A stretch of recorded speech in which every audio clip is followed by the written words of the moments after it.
pagi Mbak Destri ya? Iya betul. Apa kabar Mbak? Alhamdulillah baik nih Pak. Oke, selamat pagi. Terima kasih telah bersedia hadir pada sesi coaching dan konseling kali ini. Kita akan membahas tentang kinerja Mbak pada perusahaan ini. Saya dapat laporan dari atasan bahwa standar operasional prosedur organisasi yang menurun pada kinerja Mbak. Tujuan kita adalah untuk memahami masalahnya, juga untuk mencari solusi dari permasalahan-permasalahan yang ada dalam laporan. Tentu tujuannya untuk meningkatkan kinerja pada Mbak juga dengan ekspektasi sesuai pada perusahaan. Pertama-tama saya ingin mendengar dari Anda apa yang menurut Mbak nih menjadi penyebab utama dari permasalahan tersebut, atau menurunnya kinerja Mbak terhadap SOP yang tidak sesuai dengan SOP perusahaan atau organisasi. Saya merasa masih sedikit keliru sih Pak tentang SOP pada perusahaan yang sekarang, karena kan setiap perusahaan mempunyai SOP tersendiri gitu. Oke. Jadi kayak gitu sih Pak. Oke.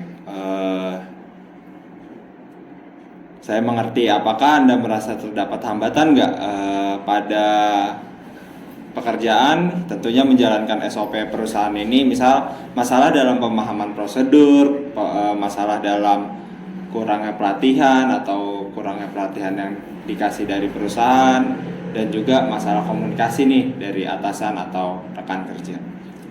Iya Pak, jadi saya merasa terdapat hambatan dalam memahami prosedur perusahaan ini, serta saya merasa kurang mendapat pelatihan, sehingga saya bekerja belum sesuai dengan SOP pada perusahaan ini. Oke, berarti itu ya masalah-masalah yang Mbak rasakan dulu. Iya betul Oke, Pak. sekarang coba saya dan Mbak bareng-bareng nih kita tinjau atau kita lihat nih dampak dari kinerja Mbak yang menurun, yang tentunya tidak sesuai dengan SOP pada perusahaan. Bagaimana menurut Mbak hal ini dapat mempengaruhi kinerja? Tentu saja hal tersebut mempengaruhi kinerja ya Pak, karena kan SOP pada suatu perusahaan tentu memiliki ketentuannya tersendiri gitu, yang dimana hal tersebut dapat membangun citra perusahaan itu sendiri serta efisiensi operasional perusahaan tersebut. Oke, bagus.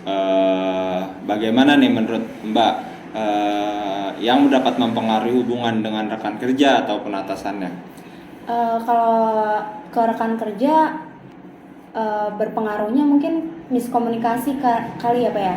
Jadi gara-gara miskomunikasi tuh bisa menurunkan kinerja. Terus kalau misalkan ke atasan, mungkin saya mendapat teguran sih Pak, karena kan saya kan bekerja tidak sesuai SOP, yang dimana hal tersebut mempengaruhi pencapaian target. Oke, berarti udah muncul nih ya masalah-masalah yang terjadi pada Mbak rasakan pada masalah yang ada.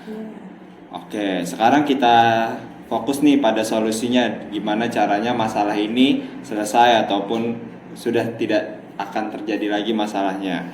Apakah Mbak ada ide atau strategi untuk memperbaiki masalah ini? Saya memiliki strategi Pak, ya dimulai dari memahami SOP terlebih dahulu agar perusahaan dapat berjalan dengan lancar, sehingga kinerja saya juga jadi meningkat gitu. Yang dimana sesuai dengan SOP yang berlaku pada perusahaan ini. Oke, baik. Selain itu saya ingin menawarkan beberapa saran tambahan nih. Mbak juga kan tadi udah mengeluarkan nih ide-ide dari solusi yang terjadi pada masalahnya. Mungkin bisa mereview ulang SOP pada pekerjaan Mbak yang lakukan. Jangan generalis yang generalnya, tapi tentang pekerjaan Mbaknya aja dulu, SOP yang akan Mbak kerjakan. Oke, baik Pak. Terima kasih atas sarannya Pak. Oke, sekarang kita susun nih rencana dari solusi-solusi itu. Apa langkah-langkah yang konkret yang akan Mbak ambil dalam waktu dekat untuk memastikan bahwa dapat menjalankan SOP solusinya?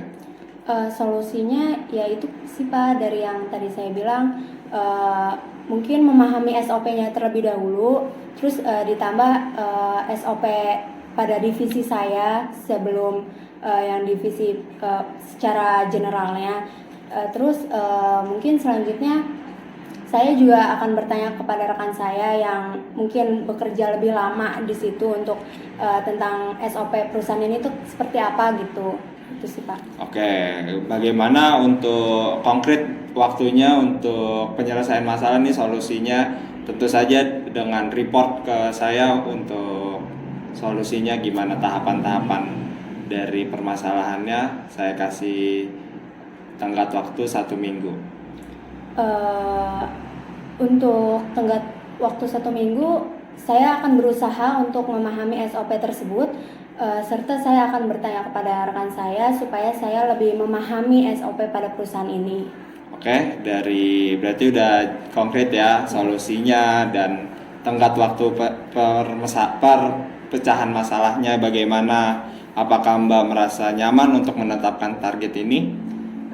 Mau nggak mau sih ya Pak, karena kan ini tanggung jawab saya sebagai seorang karyawan gitu Pak. Oke, berarti selesai sudah ya. Makasih Mbak atas partisipasi dalam sesi ini, coaching dan konseling.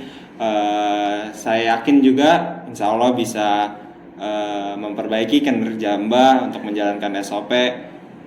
Tentunya nanti seminggu ke depan report untuk ke atasan dan ke saya juga dilakukan. Terima kasih Mbak. Oke baik Pak, terima kasih juga. Oke. Oke, selamat pagi Pak. Pagi.